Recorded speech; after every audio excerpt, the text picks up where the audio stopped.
Bueno chicos, estamos aquí porque hoy es el Día Internacional del Medio Ambiente. ¿Para qué?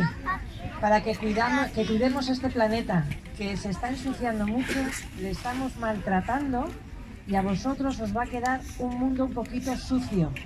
Pues tenemos que cuidarle, tenemos que reciclar, tenemos que no tirar las cosas ni al suelo, ni a los mares, porque están los animales que también se comen esa porquería y luego nosotros nos comemos a esos animales, a los peces, a los animales, a las gallinas, a los conejos. Entonces todos salimos perdiendo. Tenemos que cuidarle, tenemos que plantar árboles también, porque si no hay árboles y vegetación, no llueve. Mirad, no hay ni una nube y tenía que estar lloviendo. Eso quiere decir que el clima está cambiando por nuestra culpa y se están creando islas enteras de basura en el mar.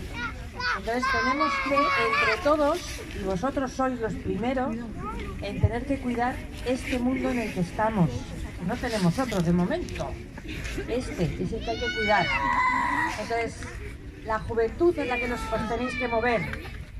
Gente mayor también, estamos ahí apoyando, pero los que tenéis que mover el mundo sois vosotros. Está en vuestras manos, ¿vale? Entonces, hoy vamos a celebrar ese día para que todos nos concienciemos de que tenemos que cuidarle.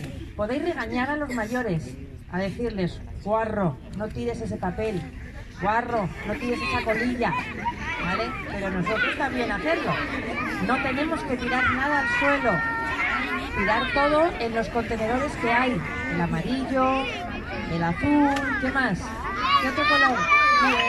Y el negro, también hay otro que es el negro, ¿verdad? El marrón. ¿Vale? Ahora Esther os va a leer un manifiesto, ¿vale? Para que todos nos concienciemos de la importancia de cuidar este mundo. Es muy bonito y hay que disfrutarlo, ¿vale? Hasta luego, chicos.